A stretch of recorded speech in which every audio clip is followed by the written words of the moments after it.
আমরা ভগবানের কাছে সুখ কামনা করি, সুখ দাও, শান্তি দাও, কিন্তু ভগবান বললেন যে আমাকে ভালোবাসবে তাকে সারা জীবন কষ্ট পেতে হবে। তাহলে কি আর ভালোবাসা যাবে? কেউ কি কষ্ট পেতে চায়? সবাই তো সুখ কামনা করে ভগবানের কাছে, তাই না? এখন মা যেই না এই কথা বলেছে, ভক্ত কি বলছে? ভক্ত বলছে প্রভু তোমার সঙ্গী হবে এটাই যথেষ্ট। জীবনে সুখ আসুক আর দুঃখই আসুক, আমি কিচ্ছু জানতে চাই না। এটাই তো প্রকৃত ভক্তের লক্ষণ বাবা। নিজেকে তার চরণে সঁপে দাও। তুমি যদি তোমাকে তার চরণে সঁপে দাও, তাহলে সুখ দুঃখ যাই আসুক সে তো গৌর হরির হবে। কারণ আমি তো তোমার চরণে সঁপে দিয়েছি নিজেকে, অর্থাৎ তোমার দেহ আমার দেহ একই দেহ। সুখে রাখলেও তুমি রাখবে, দুঃখে রাখলেও তুমি রাখবে। মহাজন বললেন জীবনে সুখ দুঃখ উভয়ই আসবে, এর জন্য ভগবানকে দোষারোপ করে লাভ নেই। আমরা বলি না, দেখবেন জীবনে যদি একটু দুঃখ আসে না, আমরা এই জগতে অনেকে আছে, আমি সবাইকে বলবো না, জীবনে একটু দুঃখ এলে বাবা দেখবেন আর ভগবানকে সেবা দেয় না। একটু দুঃখ এলে ভগবানের সামনে গিয়ে একবার প্রণাম পর্যন্ত করে না। কেন? রাগে। কেন আমায় এত দুঃখ দিলে? আজ থেকে তোমাকে আমি আর সেবা দেব না, আমি তোমার মুখ দর্শন করব না। এটা আমাদের ধারণা, আমরা ভগবানের উপরে দোষারোপ করি। কিন্তু তোমার যে কর্ম, সেই কর্ম অনুযায়ী তুমি ফল পাচ্ছ, অর্থাৎ তুমি তোমার জন্য দায়ী, তার জন্য ভগবান নয়। আর আমাদের জীবনে সুখ দুঃখ উভয় আসবে, না হলে কিন্তু ভালো লাগবে না। মনে করুন আমাদের এই দেহটা এটা একটা ভজনের থালার মতো বাবা। যে থালায় আমরা সেবা করি, ভোজন করি মানে সেবা করি, সেবার থালায় কি থাকে বাবা? সেবার থালায় কি কি থাকে? অন্ন থাকে, ভাজা থাকে, ডাল থাকে, নানাবিধ সবজি থাকে, আবার চাটনি থাকে, পাঁপড় থাকে, থাকে না? থাকে তো। তাহলে আমাদের সেবার থালায় যেগুলো থাকে, তিতো আছে, টক আছে, ঝাল আছে, মিষ্টি আছে, সব কিছু আছে। মনে করুন এত কিছুর মধ্যে আপনার চাটনিটা খুব প্রিয়, মানে আপনি চাটনিটা ভালোবাসেন। এখন যদি সব বাদ দিয়ে এক থালা চাটনি আপনাকে দিই, খেতে ভালো লাগবে? লাগবে না। চাটনিটা তখনই ভালো লাগবে আশেপাশে আর যারা ছিল তারা যদি থাকে, তবেই চাটনির মান বাড়বে, বা আপনি সেটা সেবা করে তৃপ্তি অনুভব করতে পারবেন। ঠিক তদ্রূপ আমাদের জীবনটাও, এর মধ্যে উঁচু নিচু থাকবে, পাওয়া থাকবে, হারানো থাকবে, কষ্ট থাকবে, হাসি থাকবে, তবেই তো জীবন।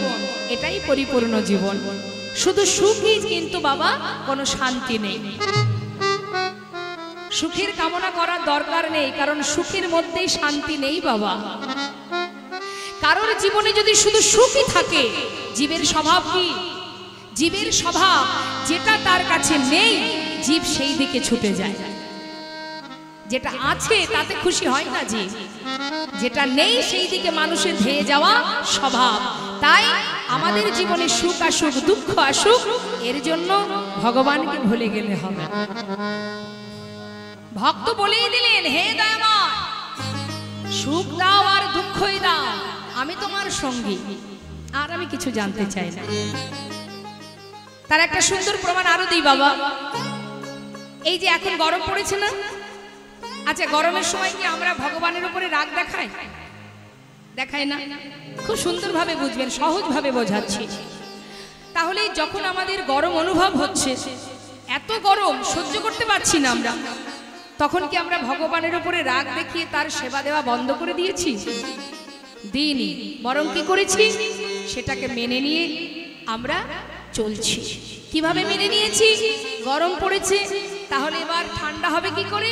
না এসির ব্যবস্থা আছে, ফ্যানের ব্যবস্থা আছে, অর্থাৎ মেনে নিয়ে চলো, তাহলে কষ্ট হবে না।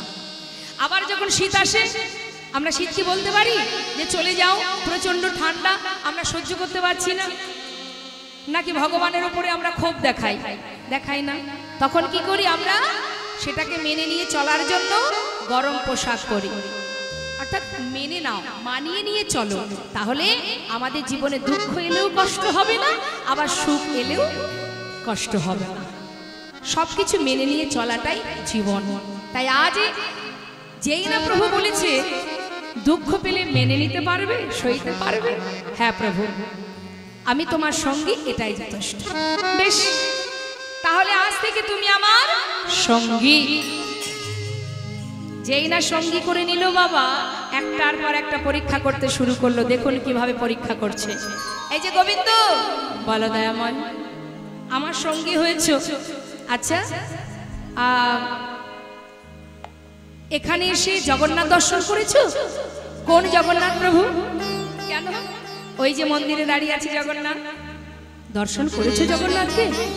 প্রভু তুমি যে জগন্নাথের কথা বলছো সে তো অচল জগন্নাথ, চলতে পারে না, কথা বলতে পারে না। আর আমি যে জগন্নাথ দর্শন করছি না, সে হলো সচল জগন্নাথ। সে কি? গৌরহরি কিন্তু কথাটা বুঝতে পেরেছে মা, তথাপিও একটু যাচাই করে দেখছি।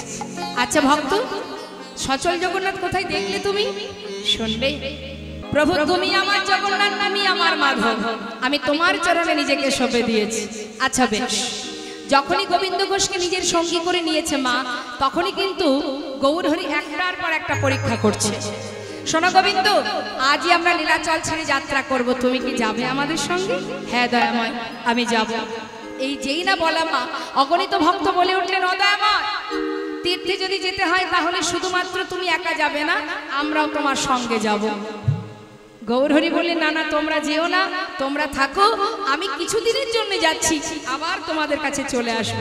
না প্রভু, তোমাকে ছেড়ে থাকতে পারবো না, তাই তুমি যাবে, তোমার সঙ্গে আমরাও যাব।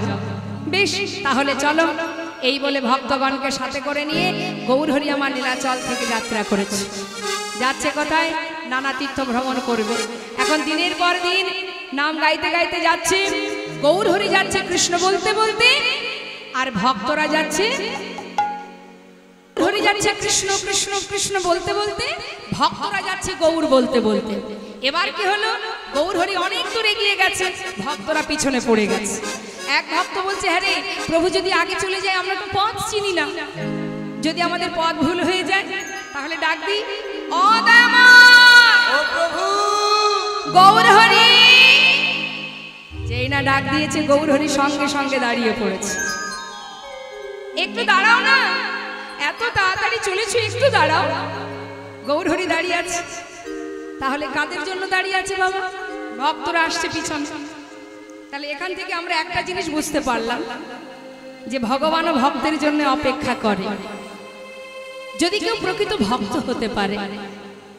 যেই না কাছে এসেছে, প্রভু জিজ্ঞাসা করছে, তাড়াতাড়ি চলো, এত ধীরে ধীরে গেলে হবে? যাচ্ছি তো প্রভু। এক পা দু পা করে গোবিন্দ ঘোষের কাছে গিয়ে গৌরহরি আবার গোবিন্দকে পরীক্ষা করছে। অগোবিন্দ বলি, একটা কথা বলবো, বলো দয়াময়। তুমি তো তোমার সর্বস্ব পরিত্যাগ করে আমার সঙ্গী হয়েছ, তোমার মনে আর কোনো বাসনা টাসনা আছে নাকি? থাকলে বলতে পারো। গোবিন্দ ঘোষ বলছে, প্রভু বাসনা কার থাকে না? সবার যেমন বাসনা থাকে, আমারও আছে। আচ্ছা, তাহলে বাসনা এখনো আছে তোমার? কি বাসনা গোবিন্দ? এখানে আমার মায়েদের বা বাবারা যারা আছেন একটু জিজ্ঞাসা করি, যদি ভগবান আপনাদের কাছে এসে বলে, বলো ভক্ত তোমার বলে কি বাসনা, কি চাইবেন?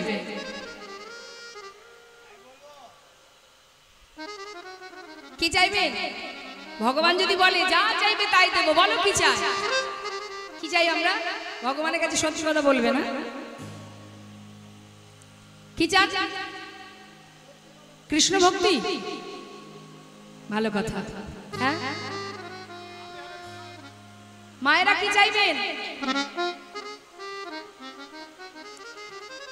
ভগবানের চরণে যেন মতি ভক্তি থাকে, তাই চাইবেন তো? কি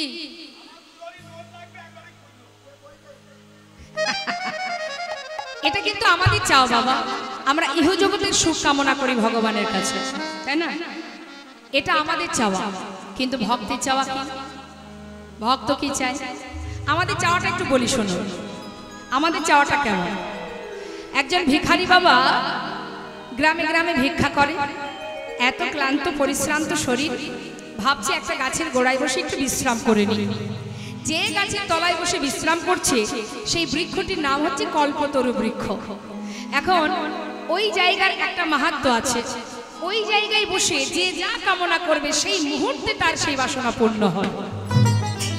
এখন সে বৃক্ষের তলায় বসে আছে, হঠাৎ ঠান্ডা ঠান্ডা বাতাস, দেহটা যেই না একটু ঠান্ডা হয়েছে, দেখবেন শরীরটা যদি একটু সুস্থ লাগে তখন কি হয়, একটু খিদে পায় তো, মনে মনে ভাবছে আহা দেহটা জুড়িয়ে গেল, এবার যদি একটু কিছু খাবার পেতাম তাহলে বড় তৃপ্তি হতো। যেই না বলা সঙ্গে সঙ্গে কোথা থেকে যেন একেবারে চোখ সামনে এসে উপস্থিত হয়ে গেল। দেখে মনে মনে ভাবছে বাবা এত ভালো ভালো খাবার বলা মাত্রই চলে এলো, নিশ্চয়ই এই জায়গার কোনো মাহাত্ম্য আছে।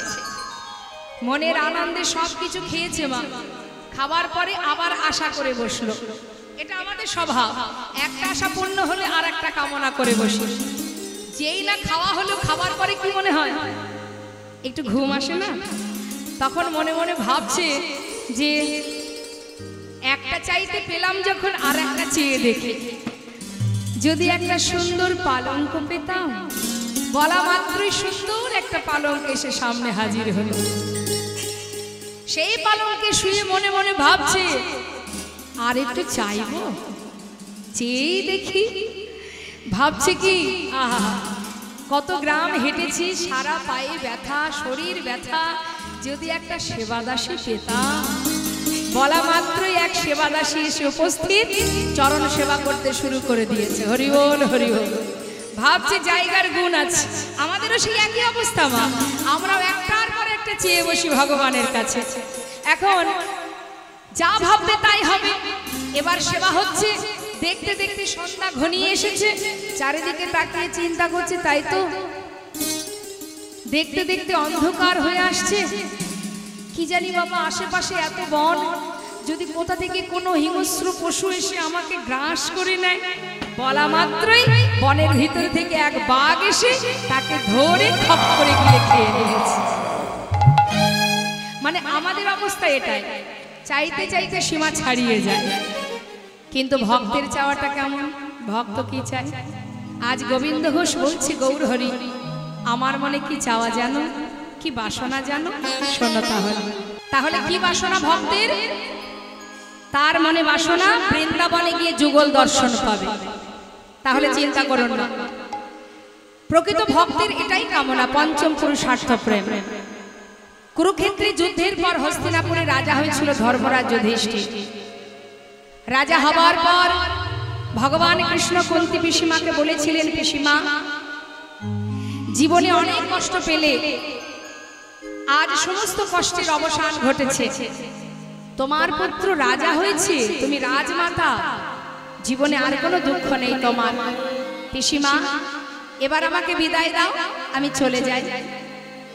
কুন্তী পিসিমা মনে মনে চিন্তা করলেন, কৃষ্ণ যখনই আমাকে ছেড়ে ঘরে যায়, যাবার সময় বলে আমি আসি, আসি কথার অর্থ সে আবার আসবে, কিন্তু আজ হঠাৎ যাই কথাটা কেন বলল?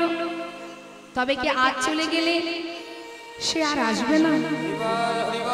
মুখের দিকে তাকিয়ে আছে।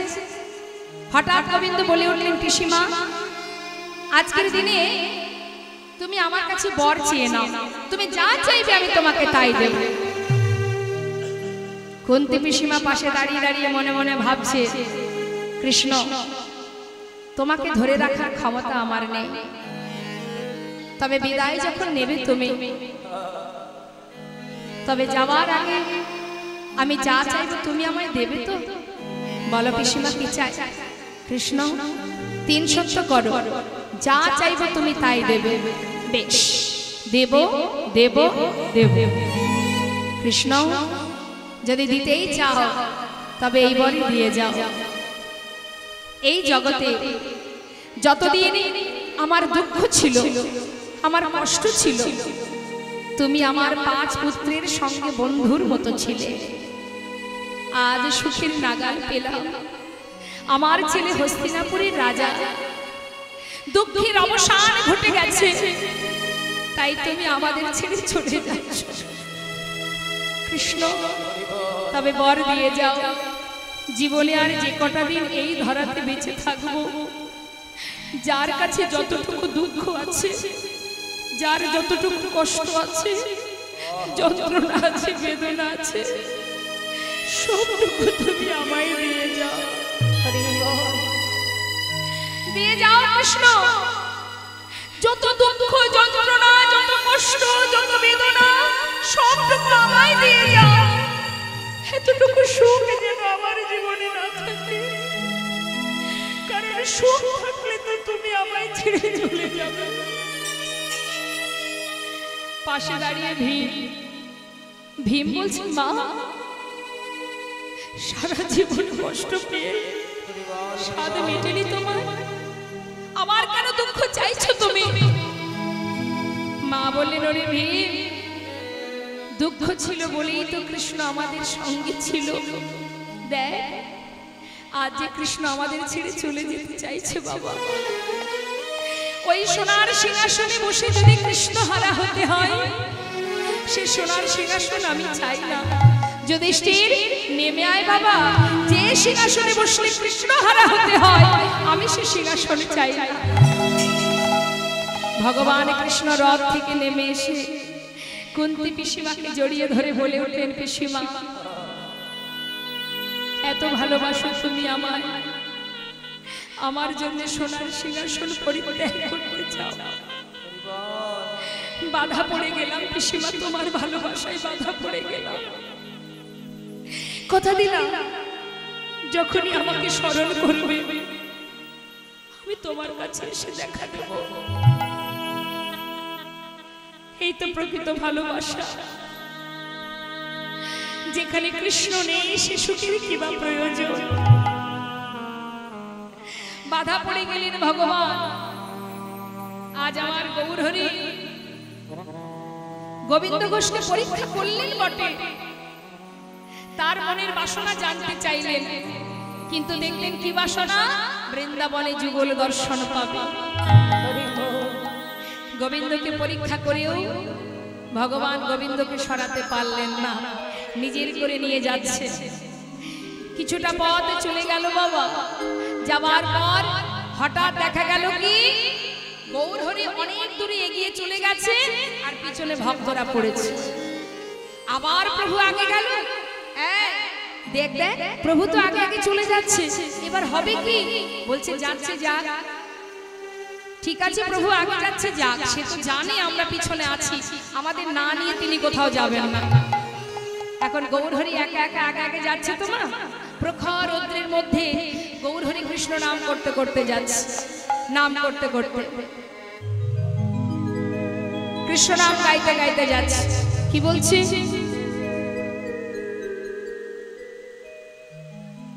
হে কৃষ্ণ, হে করুণাময়, দেখা দাও দেখা দাও। কৃষ্ণ নাম করতে করতে যাচ্ছে। পথ চলিতে আর বলিতে, পথ চলিতে আর বলিতে, পথ চলিতে আর বলিতে, তোমরা লহ লহ কৃষ্ণ না হরে না মধুর না,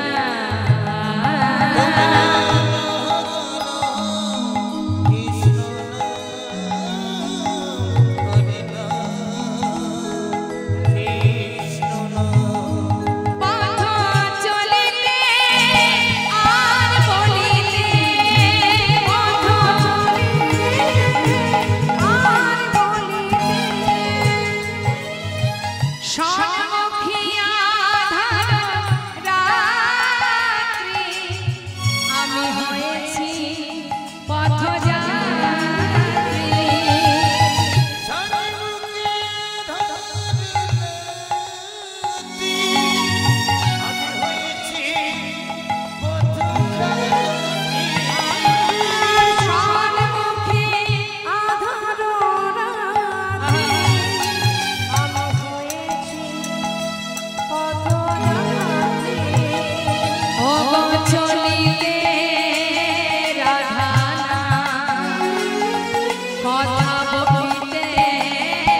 কারোর সামনে যদি গঙ্গার এক ধারে একটা পাতকুয়া থাকে, বলুন দেখি জীব কোনটাতে স্নান করবে, পাতকুয়ার জলে না গঙ্গার জলে? যদি গঙ্গা থাকে নিশ্চয়ই গঙ্গায় গিয়ে স্নান করবে, পাতকুয়ার জলে করবে না। হরি বল। যদি গঙ্গার জল থাকে আর পাতকুয়ার জল থাকে, কোন জলটা পান করবেন? বললেন যেখানে গঙ্গা বাঁধা সেখানে পাতকুয়ার জল কেউ খাবে না।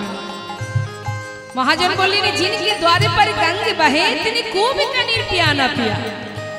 আরো কি বললেন শোনো, जिने काम किया जिने काम किया जिने काम किया परिमारत का,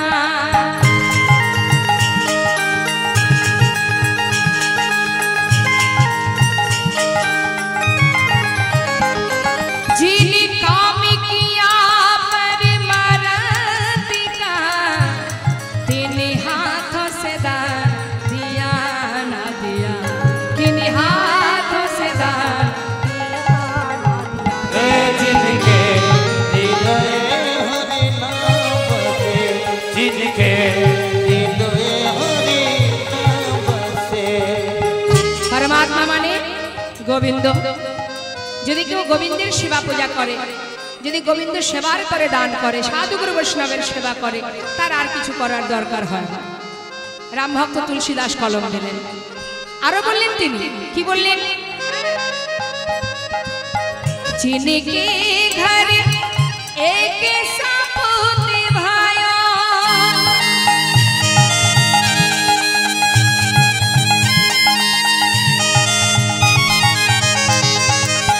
जिनके घर एक सपूत भायो, 3 लाख का पोत भाया ना भाया, आह लाख का पोत जिनके हृदय हरि नाम बसे। শাস্ত্রে বললেন जिनके घरे एक सपूत भाई, পুত্র অর্থাৎ সন্তান, সে মেয়ে ছেলে দুটোই হতে পারে। কারোর ঘরে যদি একটা কৃষ্ণ ভক্ত সন্তান জন্ম নেয়, একটা কৃষ্ণ ভক্ত সন্তানের জন্য তার 21 পুরুষ উদ্ধার হয়ে যায়। কিন্তু কারোর ঘরে যদি একটা কুপুত্র জন্মায়, তার জন্য 14 পুরুষ নরকে চলে যায়। রামভক্ত তুলসীদাস বললেন সন্তানের মতো সন্তান একটা হলেই যথেষ্ট। যদি কেউ ঠিকঠাক সন্তানকে মানুষের মতো মানুষ করতে পারে। কোন কোন মায়ের 4টি সন্তান, দেখবেন এই 4 পুত্র 5 পুত্র একটি মায়ের খোরাক জোগাড় করতে পারে না, ভাইয়ে ভাইয়ে দ্বন্দ্ব বেঁধে যায়।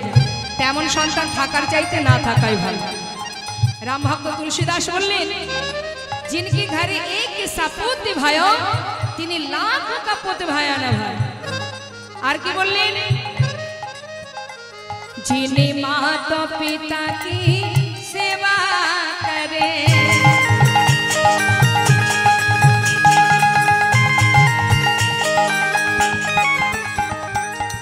जिन्हें माता पिता की सेवा करे।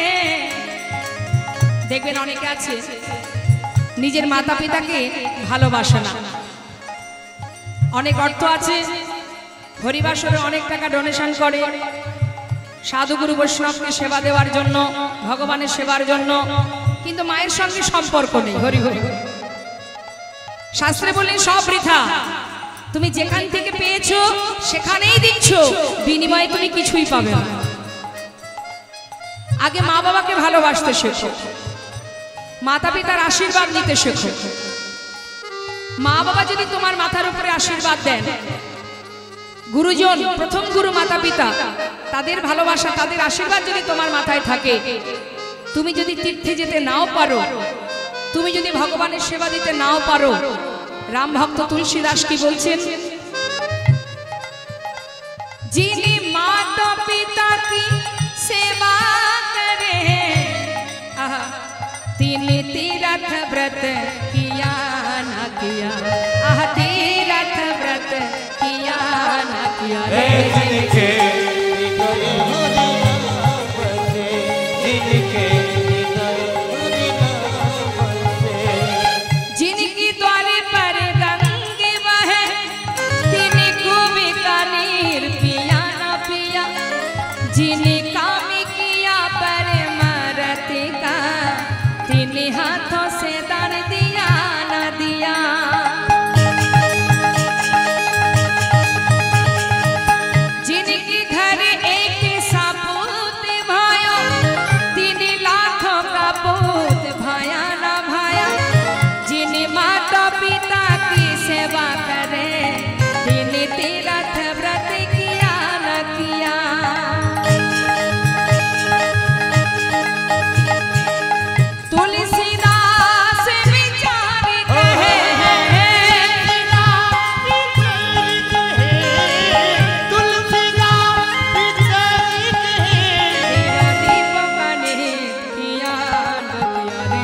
লিখে হৃদয়ে হরি নাম বসে লিখে হৃদয়ে হরি নাম বসে লিখে হৃদয়ে হরি নাম বসে। মহাজন বললেন কলিযুগে কোন জীব যদি দেহ মনোপ্রাণ সঁপে দিয়ে আত্মনিবেদন করে চলতে পথে হাতে কর্ম মুখে যদি হরিনাম জপ করতে পারে, শাস্ত্রে বললেন যেখানে থাকো যেমন থাকো যেভাবে থাকো কোনো দুঃখ নেই। হরিনাম করার জন্য কোনো স্থান কাল পাত্রের দরকার নেই। তুমি চিন্তা করছো আমার শুদ্ধ বসন করা নেই, নোংরা বসন করা আছে, স্নান করব মন্দিরে যাব তারপরে হরিনাম করব, কোনো দরকার নেই। যখনই তুমি তাকে স্মরণ করবে অপবিত্র পবিত্র বা সর্ববাস্তাঙ্গত পিবা যৎসারে পুণ্ডরীকাক্ষ সবার জবান্তর শুচি, অর্থাৎ তুমি শুচি থাকো অশুচি থাকো, পবিত্র থাকো অপবিত্র থাকো, যেখানে থাকো যেমন থাকো, যখনই তুমি হরিকে স্মরণ করবে সেই মুহূর্তেই তোমার ভিতর বাহির পবিত্র হয়ে উঠবে। নিতাই গৌর হরি। তাহলে হরিনাম সার করতে হবে, হরিনাম শ্রবণ করতে হবে, গুরুচরণ আশ্রয় করতে হবে, নিজেকে সঁপে দিতে হবে। দুফুটা বাড়ি বরিশ আর কিচ্ছু নেই কলিযুগে। তা সবাই মিলে একবার হরিনাম করা যায় কি? হ্যাঁ, সবাই করবেন তো হরিনাম? প্রত্যেকে করবেন। কেমন? যদি প্রভুকে ভালোবাসেন নিশ্চয়ই হরিনাম করবেন। দেখে হাত তুলুন। নিতাই গৌর হরি বল হরি বল। তুলেছেন তো? জানারা তোলেননি? কি হয়েছে? লজ্জা করছে? তুলু তুলু তুলু, সবাই তুলুন। হ্যাঁ তুলুন। বাহ, এই তো যিনি দিয়েছেন হাত তার দিকে একবার তুলুন। তুলেছেন? হাত নামাবেন না, হাতে তালি দিয়ে। এই যে তালি, হাতে তালি দেওয়াটাও কিন্তু একটা সেবা। হ্যাঁ, তালি দিয়ে তার সেবা করা যায়। হাত তুলে আমি হরিনাম গাইব, শুনবেন, আমার শেষ হলে আপনারা গাইবেন। আমি শুনতে চাই। এখানে নিতাই গৌর আছে, রাধা মাধব আছে, মাও আছেন এখানে। সবাই মিলে এমন ভাবে হরিনাম করবেন যেন গৌর গোবিন্দ চরণে পৌঁছে যায়। কেমন? দেখে তুলুন। স্বতঃস্ফূর্ত ভাবে নাম করবেন। আমি বলেছি বলে তাই থেকে করবেন না, কেমন? নিজের মনের থেকে করবেন। তুলুন। হরে কৃষ্ণ হরে কৃষ্ণ কৃষ্ণ কৃষ্ণ হরে হরে, হরে রাম হরে রাম, রাম রাম হরে হরে, হরে কৃষ্ণ।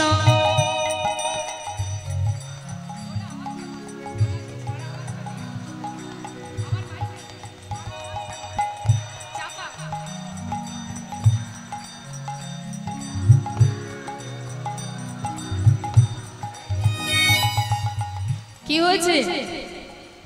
সামনে কয়েকজন হরিনাম করছে সেটা আমি শুনতে পাচ্ছি, কিন্তু আমার মনে হয় সবাই যদি এখানে জোরে জোরে হরিনাম করে তা আকাশে মনে হয় বিদ্যুৎ চমকাবে। কি হলো? একটু জোরে জোরে হাত তালি দিয়ে হরিনাম করুন তো দেখি। আস্তে এমন ভাবে হাতে তালি দিবেন আপনাদের হাতের তালেই আমি হরিনাম গাইব। কেমন? তালে তালে সবাই মিলে। হ্যাঁ, হরে কৃষ্ণ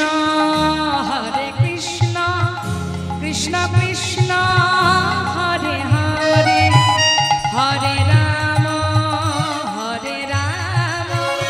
রাম রাম হরে হরে। বলুন হরে কৃষ্ণ।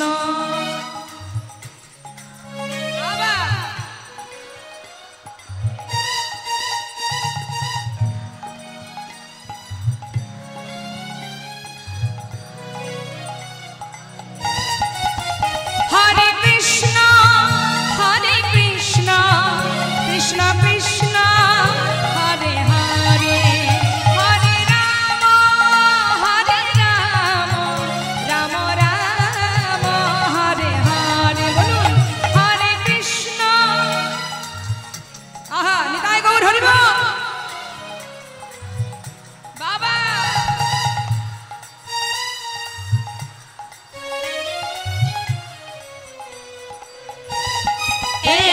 হরে কৃষ্ণ হরে কৃষ্ণ কৃষ্ণ কৃষ্ণ হরে হরে হরে রাম হরে রাম রাম রাম হরে হরে হরে কৃষ্ণ হরে কৃষ্ণ কৃষ্ণ কৃষ্ণ হরে হরে হরে রাম নিতাই গৌর হরি বল হরি বল হরি বল।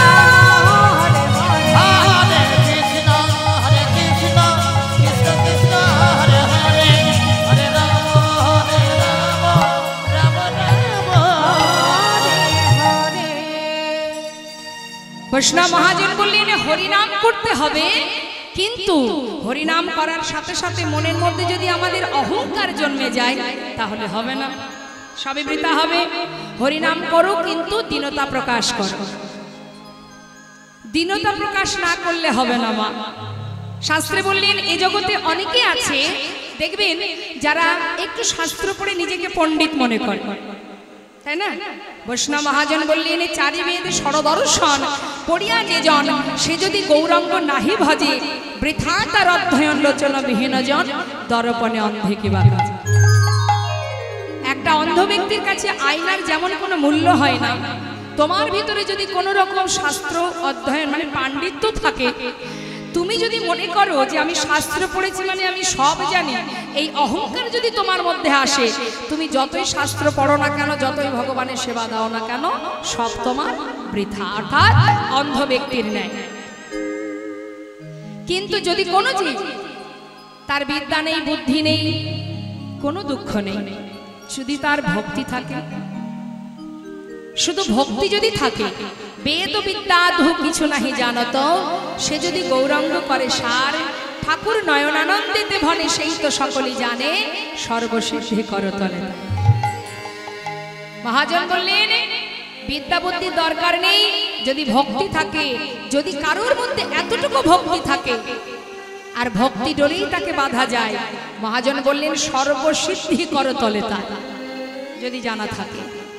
তাই আসুন আমরা ছোট করে একটু গৌর কথার মধ্যে দিয়ে, মহাজনের পদাবলী দিয়ে গৌরচন্দ্রিকাকে বিশ্রাম রেখে এবার আমরা লীলা কথায় চলে যাব। কি বলছে মহাজন?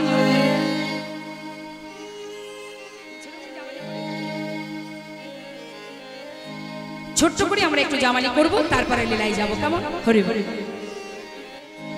আহা করতলে তারে সর্বসিদ্ধি করতলে তারে সর্বসিদ্ধি হরি বল। করতলে তারে রে আহা সর্বসিদ্ধি করতলে তারে সর্বসিদ্ধি করতলে তারে রে সর্বসিদ্ধি করতলে তারে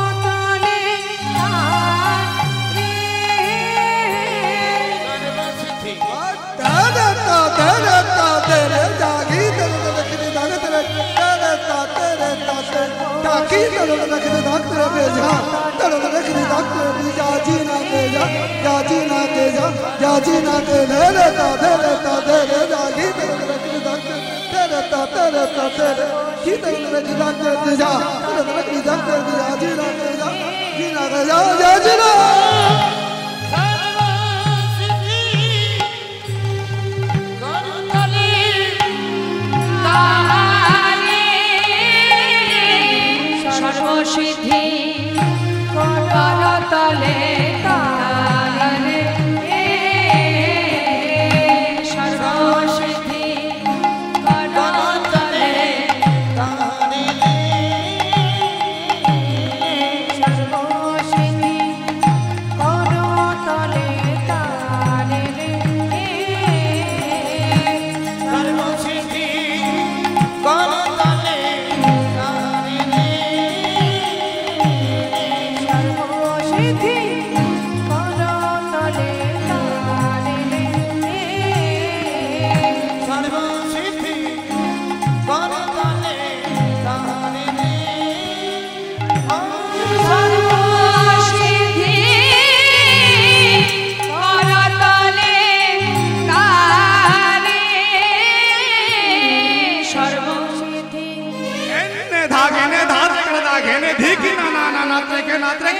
টাকি ঘিতে কত তাকেটে কত তাকেটে দাও কত তাকেটে দাও কত তাকেটে কত তাকেটে দাও কত তাকেটে দাও কত করতলে তারে রে সর্বসিদ্ধি করতলে তারে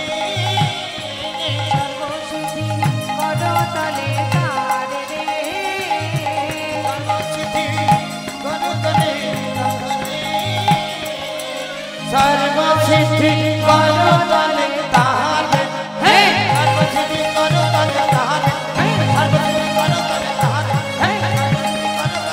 সর্বসিদ্ধি করতলে তারে সর্বসিদ্ধি করতলে তারে সর্বসিদ্ধি করতলে তারে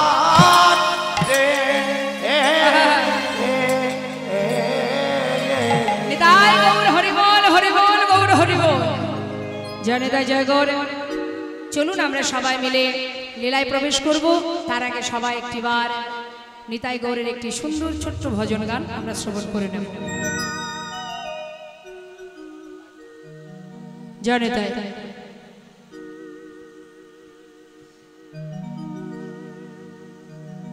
সুরধ্বনির কিনারায়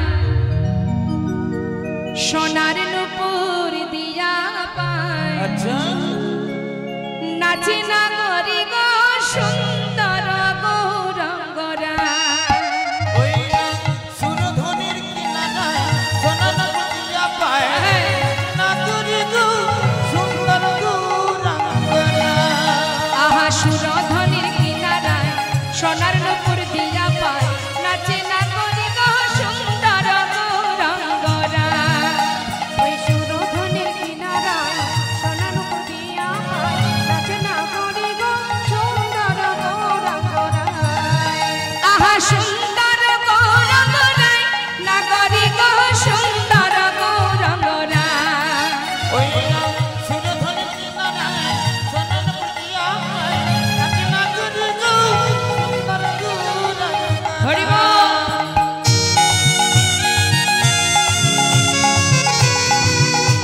গৌরহরি জয়।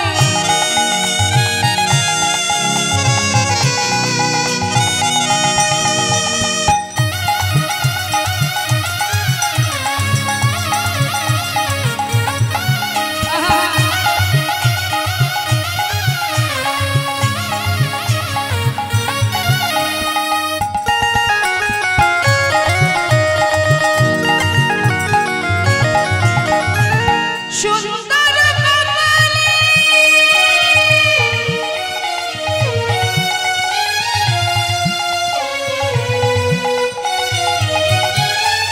সুন্দর তিলক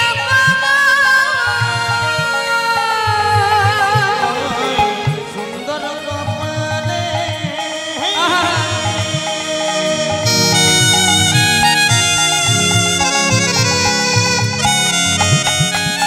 ওই সুন্দরতি তিলক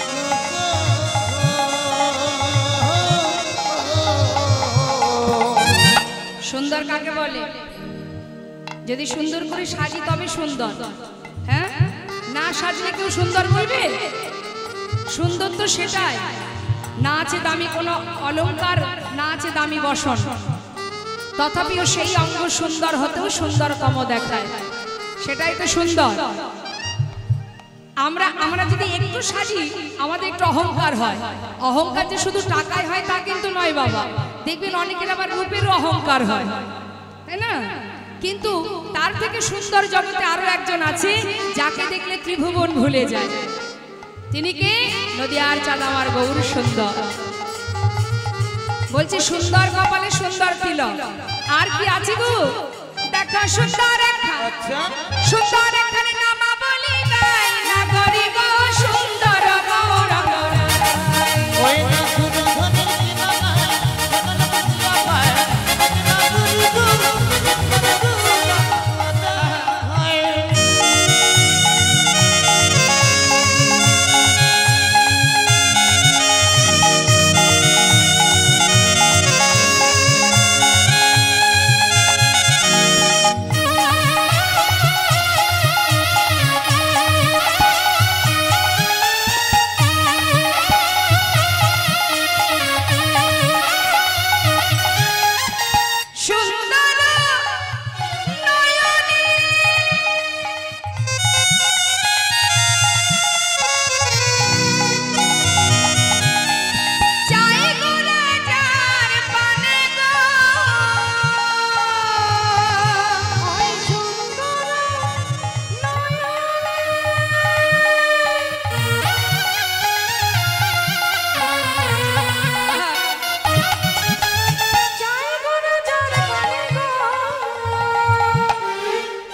যার কথা শ্রবণ করার জন্য আপনারা এখানে বসে আছেন তাকে তো চোখে দেখেননি, তাহলে কতটা ভালোবেসেছেন যে না দেখেও শুধু শ্রবণ করার জন্য আপনারা পাগলের ন্যায় বসে আছেন। তো মাগো, যাকে চোখে না দেখে এত ভালোবেসেছেন তাকে যদি একবার সামনে দেখা যায় কি হবে তার অবস্থা? ও তার দেহ ছাইরা, এই দেহ ছাইরা মনটা লইয়া যায় নাগরি গো সুন্দর গৌরাঙ্গনা। ওই সুরধনের কিনারা সোনার নদিয়া পায় রচনা করি গো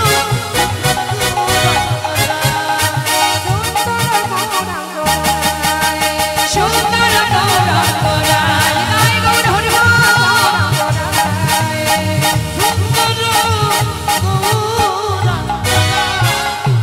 হরি বল, হরি বল, নিতাই গৌর হরি বল।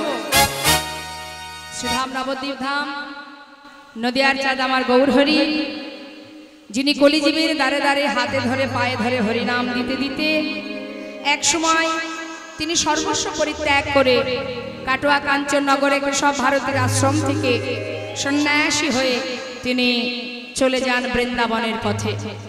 একটু কথার মধ্যে মন দিতে হবে মা। তা প্রভু যখন বৃন্দাবনে যান, মা সচিমা এবং নদেবাসী সবাই গঙ্গার জলে নিজেদের প্রাণ বিসর্জন করতে যান। নিত্যানন্দ প্রভু বলেছিলেন, মা তুমি এমন করে নিজেকে বিসর্জন করো না, ভাই যত দূরেই যাক না কেন আমি ঠিক তাকে ধরে নিয়ে আসবো তোমার কাছে। তাই মায়ের কথা রাখবার জন্য নিত্যানন্দ প্রভু তিনি বাবা পথের মাঝখান থেকে গৌরহরিকে ধরে এনে শান্তিপুরে অদ্বৈত আচার্য প্রভুর গৃহে মায়ের সঙ্গে গৌরহরির মিলন করান। যখনই মা দেখছে ছেলে সন্ন্যাসী হয়ে গেছে, ছেলেকে তো তাহলে আর ঘরে বেঁধে রাখা যাবে না। যে ছেলে সন্ন্যাসী হয়ে যায় তাকে আর ঘরে রাখবে কেমন করে? গৌরহরি বললেন, মা আমাকে অনুমতি করো, যদি তুমি না চাও যে আমি সন্ন্যাসী হই তাহলে আমি তোমার সাথে নবদ্বীপে চলে যাব, আর তুমি যদি চাও তাহলে বিদায় দাও, আমি বৃন্দাবনে চলে যাই।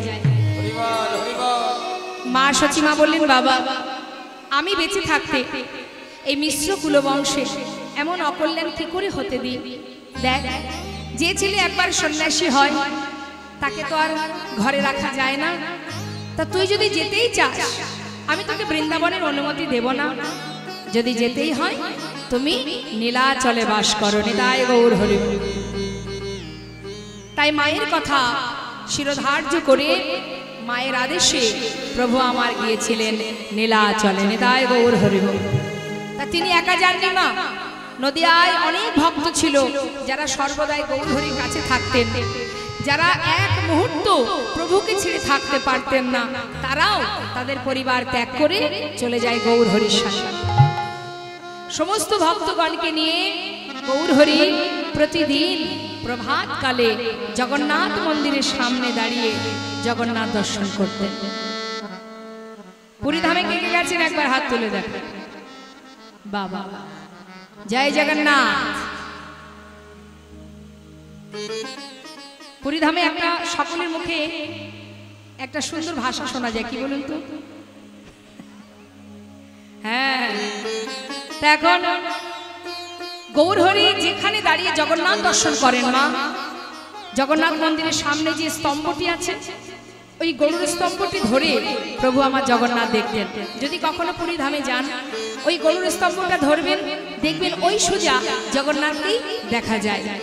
তা জগন্নাথের দর্শন করে আর সমস্ত ভক্তদের সাথে করে নিয়ে ওই পুরীধামে প্রভুর সম্মুখে দাঁড়িয়ে দাঁড়িয়ে একজন হলেন সচল জগন্নাথ আর একজন হলেন অচল জগন্নাথ। জগন্নাথ হয়ে জগন্নাথ দর্শন করছেন আর কি গাইছেন মুখে? প্রভাত সময় হলো কৃষ্ণ কৃষ্ণ বলো,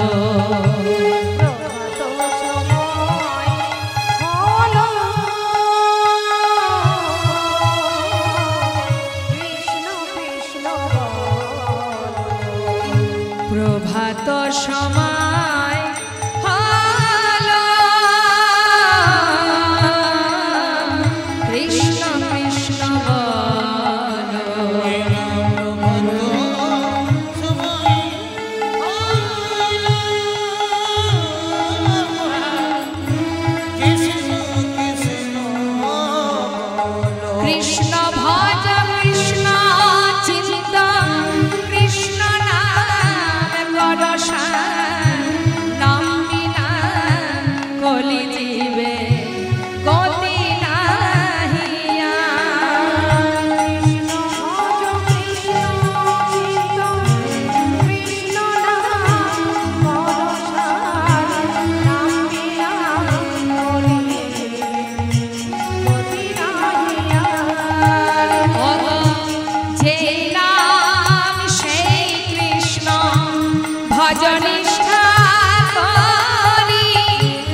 এবার এলো সেই সময়, সবাইকে নিয়ে যখন আনন্দে মত্ত নীলাচলের মাঠে হঠাৎ গৌরহরি অন্তরে জানতে পারলেন তার এক ভক্ত দূরে দাঁড়িয়ে কাঁদছে। এত এত ভক্তের মাঝখানে কার মধ্যে কি আছে আপনারা বলতে পারবেন? কিন্তু যিনি এখানে বসে আছে তার সব জানা থাকে, তিনি সব জানেন। কত ভক্তকে নিয়ে নাম করতে করতে হঠাৎ তার মনে হলো কোনো এক ভক্ত দূরে দাঁড়িয়ে কাঁদছে। তিনি দেরি না করে একেবারে তার সামনে গিয়ে দাঁড়ালেন, জিজ্ঞাসা করলেন, কে তুমি? এমন করে আমার দিকে তাকিয়ে কাঁদছো, কি চাই তোমার? পরিচয় দাও। দয়াময়, আমার নাম গোবিন্দ ঘোষ। কোথা থেকে এসেছো? অগ্রদ্বীপের মাটি থেকে। কার কাছে এসেছো? তোমার কাছে। কেন? আমি তোমার সঙ্গী হতে চাই। সে কি আমার সঙ্গী হবে? শোনো শোনো, যারা আমার সঙ্গী হয় তাদের সারা জীবন কষ্ট পেতে হয়। তাই শুধু শুধু কষ্ট পাওয়ার কি দরকার? ঘরের ছেলে ঘরে ফিরে যাও, সেই ভালো। সত্য কথা কিন্তু মা, কেউ যদি মনে করে ভগবানকে ভালোবেসে আমরা সুখী হতে চাই তাহলে মুশকিল। তাকে ভালোবাসলে সুখ হবে না, দুঃখ পেতে হবে। শ্রীমতী রাধারানী সারা জীবন গোবিন্দের জন্য কেঁদেছেন। নবদ্বীপে মা বিষ্ণুপ্রিয়া সারা জীবন গৌরহরির জন্য কেঁদেছেন। রাম অবতারে মা সীতা সারা জীবন প্রভু রামচন্দ্রের জন্য কেঁদেছেন। ভাবুন দেখি সুখ কোথায়? পথে যেতে যেতে হলো কি তৃষ্ণায় কণ্ঠ শুকিয়ে গেছে গৌরহরি। পথে যাচ্ছে আর বলছে, হে কৃষ্ণ, কোথাও যদি একটু জল পেতাম তৃষ্ণা নিবারণ করতাম। ভাবতে ভাবতে যাচ্ছে, হঠাৎ দেখছে কি বাবা, এক গোয়ালা কাঁধে করে একটা বাঘ নিয়ে বাঘের শিখায় ঘোলের ভাণ্ড সাজিয়ে নিয়ে আসছে। তাই না দেখে গৌরহরি আমার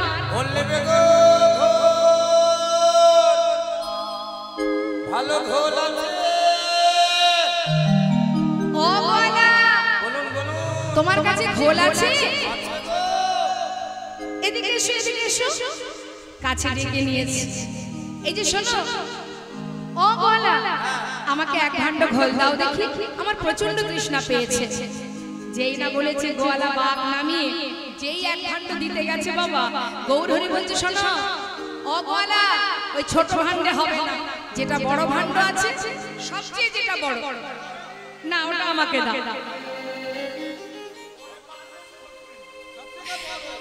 বেশ বেশ বেশ, বড় ভাণ্ডটা দিয়েছে গৌরহরিকে। গৌরহরি সেই এক ভাণ্ড ঘোল একাই সেবা করেছে। চিন্তা করছে গোয়ালা, মনে মনে ভাবছে, কার মুখটা যে দেখেছিলাম ঘুম থেকে উঠে, এত বড় ভাণ্ডের ঘোল যদি ঠাকুর খায় তাহলে আমাকে আর গ্রামে বেশি দূর ঘোরাঘুরি করতে হবে না। মনের আনন্দে বড় ভাণ্ডটা প্রভুর হাতে দিয়েছে। গৌরহরি সেই এক ভাণ্ড ঘোল পুরোটা সেবা করেছে। সেবা করে খালি ভাণ্ডটা দিয়ে বলছে, গোয়ালা এই নাও ধরো, কৃষ্ণ কৃপাময় তোমায় যেন কৃপা করে। গোয়ালা চিন্তা করছে ঠাকুর দামটা বের করুক, ততক্ষণে ভাণ্ডগুলি আমি গুছিয়ে নিই। পিছন ফিরে মনের আনন্দে ভাণ্ড গোছাচ্ছে আর মনে মনে ভাবছে, দিন আজ আমার এত ভালো যাবে ভাবতেই পারেনি। মনের আনন্দে ভাণ্ড গোছানো সারা, হঠাৎ পিছন ফিরে তাকিয়ে দেখছে ঠাকুর চলে যাচ্ছে। দাম না দিয়ে চলে যাচ্ছে দেখে চিৎকার করে ডাকছে, ও ঠাকুর, ও ঠাকুর। গৌরহরি সঙ্গে সঙ্গে তাকিয়ে, ডাকছো নাকি?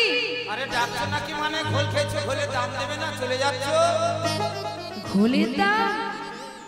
ও গোয়ালা, আমার কাছে তো কোনো কড়ি নেই। নেই বললে চলবে না। গোয়ালা বলছে, তোমার কাছে কড়ি নেই তাহলে ঘোল খেলে কেন? আগে বলনি কেন? তাহলে ঘোল খেতে দিতাম না। যার কাছে কড়ি নেই তার আবার ঘোল খাওয়ার শখ আসে কোথা থেকে? তাও আবার বড় ভাণ্ডের ঘোল, অত শত জানি না, আগে দাম দেবে তারপরে যাবে। গৌরহরি বলছে, দেখো আমি তো সন্ন্যাসী, আমার কাছে কড়ি কোথা থেকে আসবে বলো দেখি? আমার কাছে কড়ি নেই। হায় হায় পোড়া কপাল। গোয়ালা ভাবছে, মা কি সর্বনাশ, ঘুম থেকে উঠে যে কার মুখটা দেখেছিলাম, দিন আমার এত খারাপ যাবে আমি ভাবতে পারিনি। আগে জানলে আমি ঘর থেকে বেরোতাম না। হায় হায় হায়। কপাল চাপড়িয়ে কাঁদছে। গৌরহরি দেখছে, দেখেছো অর্থের জন্য কেমন করে কাঁদছে। ধীরে ধীরে তার কাছে এসে দাঁড়িয়েছে। অগোয়ালা, শান্ত হও, কেঁদো না। বলি শোনো না, তোমার ঘোলের দাম চাই, তাই তো? আচ্ছা শোনো, আমি তো সন্ন্যাসী, আমার কাছে কোনো কড়ি নেই, তবে পিছনে আমার অনেক ভক্ত আসছে, ওদেরকে বলবে তোমাকে ঘোলের দাম দিয়ে যাবে, কেমন? আচ্ছা বেশ, তাই হবে। বসে আছে গোয়ালা, আর এদিকে গৌরহরি চলে গেলেন। মা কেন বসে আছে? ঘোলের দাম নেবে বলে। আর এদিকে ভক্তরা তো জানে না যে গৌরহরি পথের মাঝখানে এমন কাণ্ড ঘটিয়েছে। তারা মনের আনন্দে গৌরহরিকে স্মরণ করতে করতে যাচ্ছে, গাইতে গাইতে যাচ্ছে। মন লাগুরে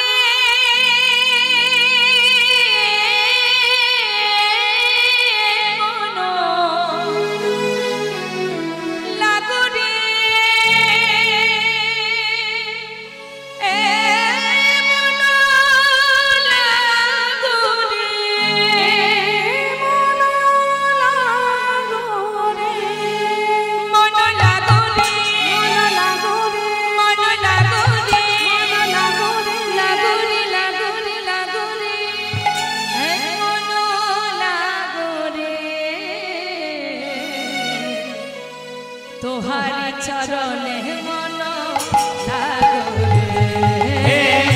তোমারি চরণে মন লাগরে,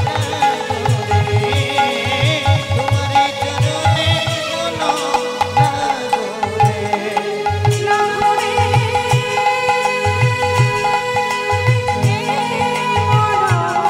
উলুধ্বনি হরি বল হরি বল।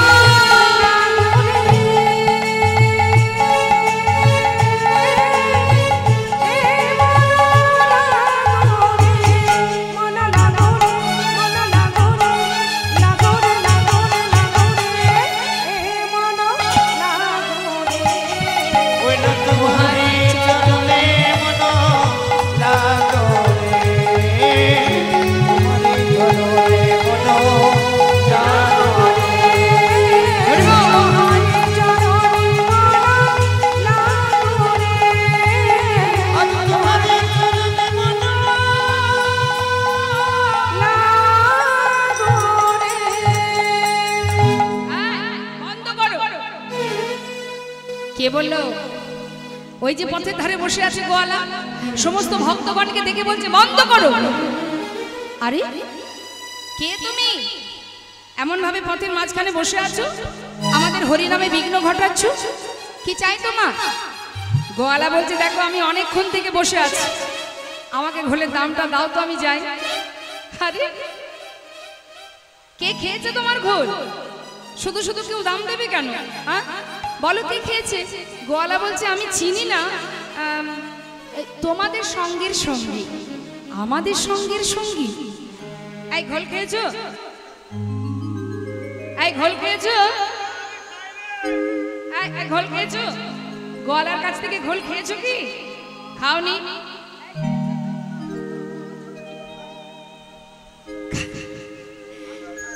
খাইনি?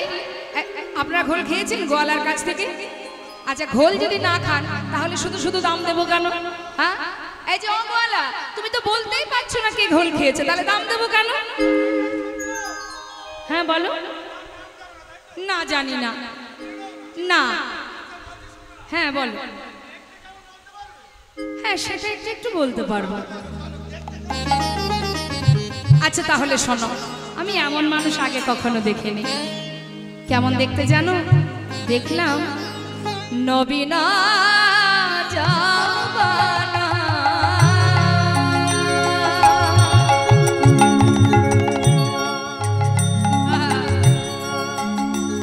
সে যে ভুবনে ভোলা না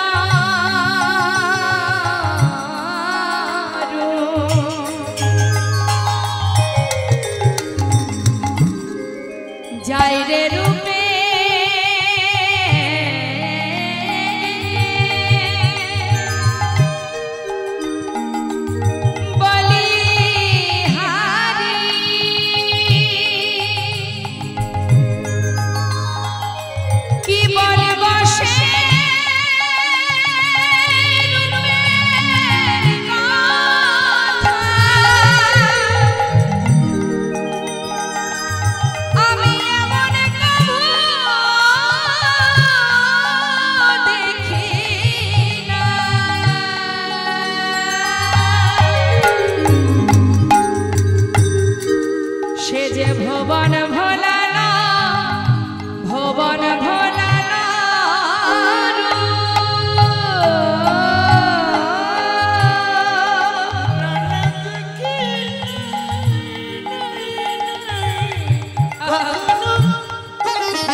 নবীন যৌবনা।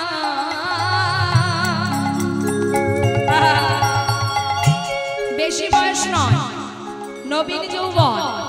24 বছর বয়সে প্রভু সন্ন্যাসী হয়েছে। আর গায়ের রংটা দেখলাম কি জানো, গলিত কাঞ্চনা।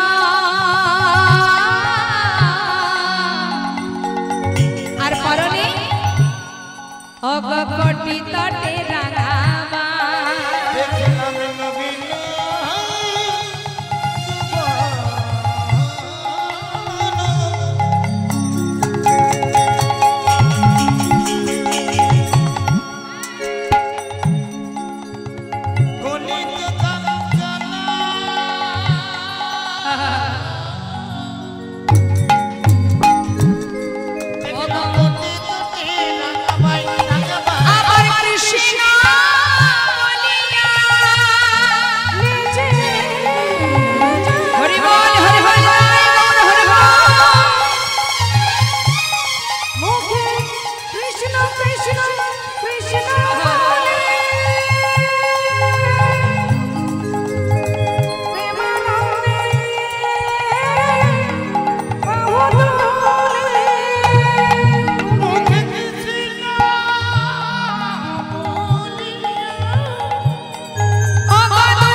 সোনার মতো দেখতে।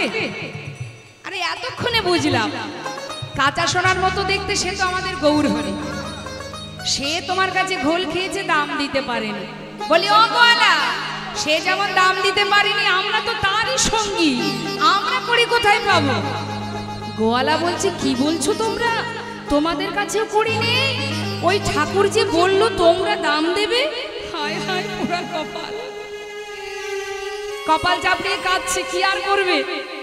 আর এদিকে ভক্তরা তো দাম দিতে পারছে না মা, তারা সবাই ওই চলে যাচ্ছে, সমস্ত ভক্তরাই চলে যাচ্ছে। ঘোলের দাম আর কেউ দিতে পারলো না। গোয়ালা চিন্তা করছে সব দিন তো আর সমান বেচা কেনা হবে না, আজকের দিনে যা গেল তা গেল। বসে বসে পথের ধারে কাঁদলে কি আর করি পাবো? যা হয়ে গেছে গেছে, যাই, আজ আর বিকিকিনি করবো না, ঘরে ফিরে যাই। এই ভেবে যেই না বাঘটা তুলতে যাবে, হঠাৎ দেখছে বেজায় ভারী নেতাই গৌর হরি হরি।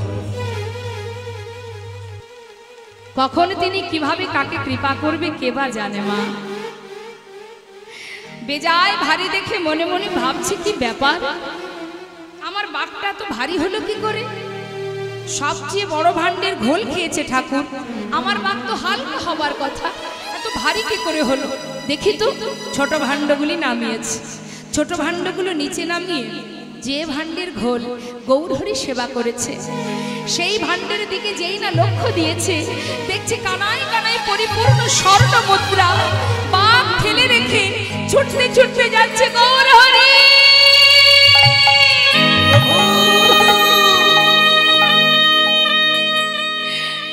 একটু দাঁড়াও দয়াময়, একটু দাঁড়াও। ছুটে গিয়ে চরণটা জড়িয়ে আছাড় খেয়ে পড়েছে। ক্ষমা করো দয়াময়, ক্ষমা করো,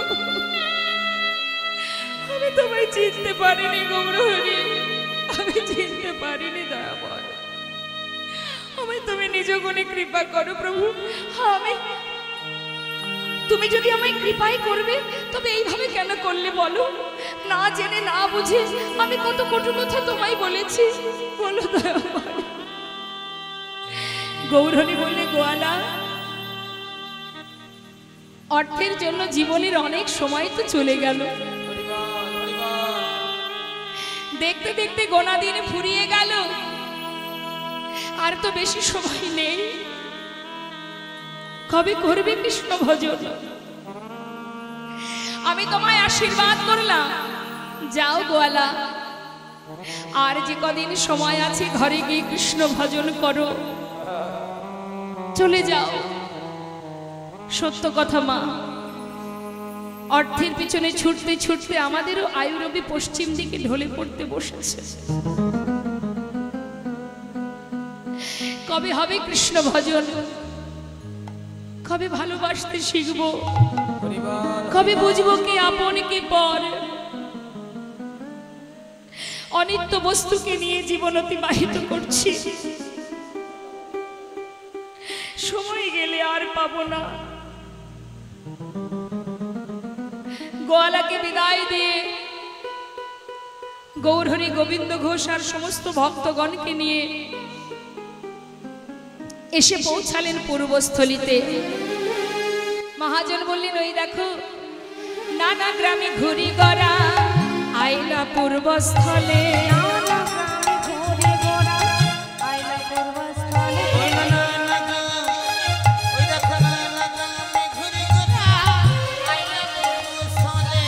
ভক্তগণে সবে মিলে হরি হরি বলে।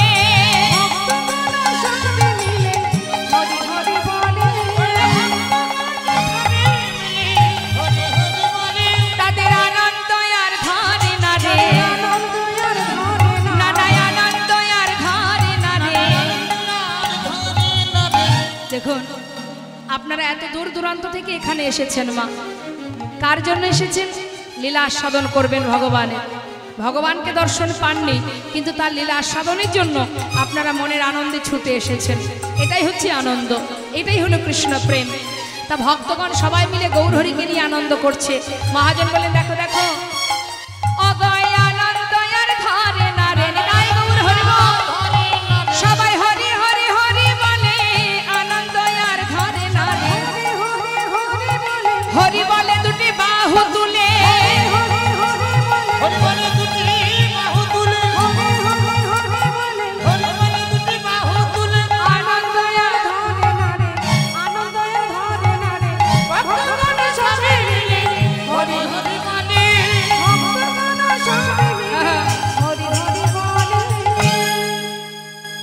আবার গোবিন্দ ঘোষকে ডাকলেন, গোবিন্দ এদিকে এসো। এটা কোন জায়গা বলো তো? এটা পূর্বস্থলী। বাবা বা শোনো গোবিন্দ, বেশ কদিন হলো যাত্রা করেছি, কোথাও তো এখনো সেবা করিনি। তুমি এক কাজ করো, এখানে সেবার ব্যবস্থা করো। যেই না বলে যে সেবার ব্যবস্থা করো, গোবিন্দ ঘোষ পাশে দাঁড়িয়ে দাঁড়িয়ে তার মনে মনে একটু রাগ হচ্ছে মা। কেন বলুন তো? এই যে এখানে এত ভক্ত, সবার দায়িত্ব যদি একজনকে দেওয়া হয়, কি গো মা, রাগ হবে কি না? এখন গোবিন্দ ঘোষ মনে মনে বলছে, প্রভু তুমি তো বললে বটে, একবারও তো ভাবলে না যে এত ভক্ত সেবার ভার আমাকে যে দিলে আমি কি করে পালন করব? রাগ হচ্ছে গোবিন্দ ঘোষের। কিন্তু মা, যে যতই ভাবুক না কেন, যে চিন্তাই করুক না কেন, জীব কোটি বাঞ্ছা করে। আমরা অনেক কিছু ভাবি, তার যা ইচ্ছা সেই ফলে ধরে। ভাবছো বসে চলবে কিসে তুমি ভাববার কে? যার ভাবনা সেই ভাবে তুমি ভাবো তাকে। আমরা কত কি ভাবি, কিন্তু তিনি যেটা চাইবেন সেটাই তো হবে। তাহলে তার চিন্তা করো, তোমাকে আর কিছু ভাবতে হবে না। আজ দেখুন গোবিন্দ ঘোষ দাঁড়িয়ে দাঁড়িয়ে চিন্তা করছে কি করে কি হবে, আর এদিকে গৌরহরি পূর্বস্থলীতে আসা মাত্রই খবর চলে গেছে নবদ্বীপে। নিতাই গৌরহরি। আর নবদ্বীপবাসী যখনই শুনেছে যে গৌর এসেছে পূর্বস্থলীতে, তারা সবাই যাচ্ছে গৌর দর্শন। কিন্তু কেউ খালি হাতে যাচ্ছে না, সবার হাতে সেবার বস্তু। পূর্বস্থলী তো বেশি দূর নয়, নবদ্বীপ থেকে পূর্বস্থলী বেশি দূর নয়, কাটোয়ার পরেই পূর্বস্থলী। এখন সমস্ত ভক্তরা তারা যাচ্ছে গৌর দর্শনে, কিন্তু কেউ খালি হাতে যাচ্ছে না, সবাই যাচ্ছে প্রভুর জন্য সেবার বস্তু নিয়ে। ভগবান দর্শনে গেলে কখনো খালি হাতে যেতে নেই। আপনার যেমন ক্ষমতা কিছু না কিছু সঙ্গে করে নিয়ে যাবেন। কিছু কিছু জায়গা আছে, যেমন গুরুকুলে যদি আপনি গুরু বাড়িতে যান, সেখানেও খালি হাতে যেতে নেই, আপনার সামর্থ্য অনুযায়ী কিছু না কিছু নিয়ে যাবেন। তা আজ দেখুন ভক্তরা যাচ্ছে গৌর দর্শনে। মহাজন বললেন, দেখো দেখো আনন্দে ধাবলো সবে, আমার গৌরব দেখিলে গো, গৌরব দেখিলে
সবার হাতে সেবার বস্তু দেখে আনন্দ আর ধরছে না। গোবিন্দ এদিকে এসো।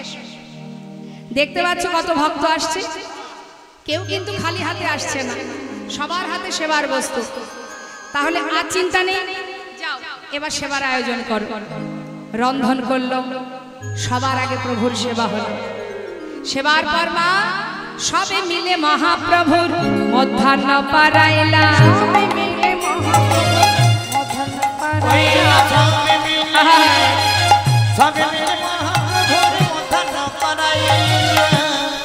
মুখশুদ্ধি লাগি প্রভু কর বাড়াইলা। মুখশুদ্ধি দাও না মোরে, মুখশুদ্ধি দাও না মোরে, ভজনের অবশেষে মুখশুদ্ধি দাও না মোরে। মুখশুদ্ধি লাগে প্রভু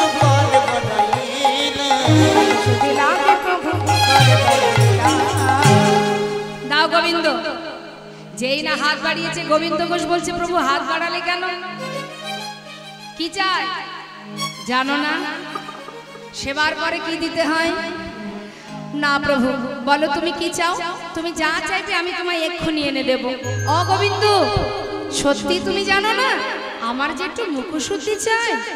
আচ্ছা আচ্ছা প্রভু তোমার কি মুখশুদ্ধি চাই তাও জানো না? ও গোবিন্দ আমার যে একটা হরিতকি চাই। আচ্ছা প্রভু তুমি বসো আমি এক্ষুনি আনছি। এই বলে গৌরহরিকে বসিয়ে রেখে চললেন গ্রামে ভিক্ষা করতে। মুখশুদ্ধি মাগিবার তরে গোবিন্দ চলিল।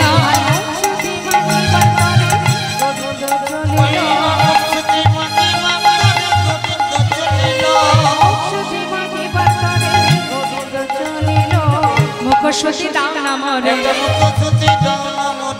মুখশুদ্ধি দাও না মোরে, মহাপ্রভুর সেবার করে মুখশুদ্ধি দাও না মোরে। দুইটি হরিতকি মাগিয়া লইল।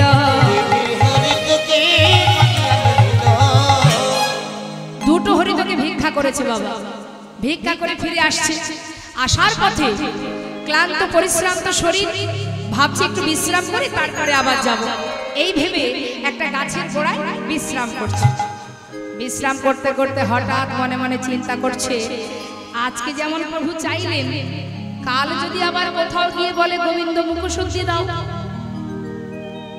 তার থেকে একটা কাজ করলে হয় না?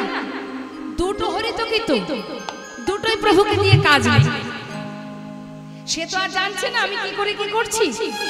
একটা আমার কাছে থাক, যে এক ভাণ্ড ঘোল ভরুটা সেবা করতে পারে তার কাছে দুটো হরি হরি কোনো ব্যাপার না। তার থেকে একটা আমার কাছে থাক, একটা প্রভুকে দেবো সেই ভালো। সে তো আর জানছে না আমি কি করে কি করছি, নিজের কাছে একটা রেখে দিয়েছি। কাল প্রভু যেই চাইবে সেই দিয়ে দেবো। নিজের কাছে একটা সঞ্চয় করে রেখে আর একটা হাতে করে নিয়ে প্রভুর হাতে দিয়েছেন। তাই গৌর হরি। গৌর হরি তো অন্তরে সবই জানতে পারলেন না, সবই বুঝতে পারলেন যে ভক্ত সঞ্চয় করে রেখেছে। তিনি তো কোনো সঞ্চয় ব্যক্তি মানুষের সঙ্গ করেন না। তাই মুখে কিছু না বলে কিছু সময় পর বিশ্রাম করে ভক্তগণকে বললেন চলো ভক্ত আবার যাত্রা করি। এবার যাত্রা করলেন। পর দিবসে প্রভু অগ্রদ্বীপে আইলা।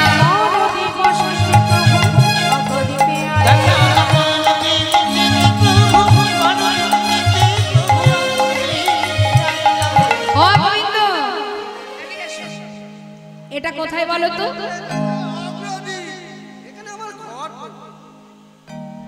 ও তোমার ঘর এখানে না?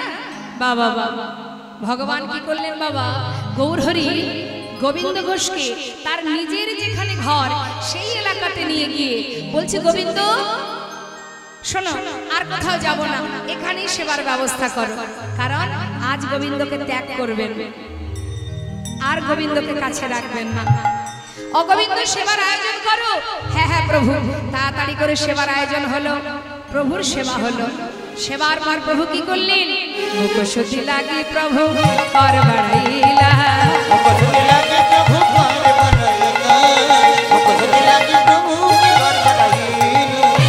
মুখশুদ্ধি দাও না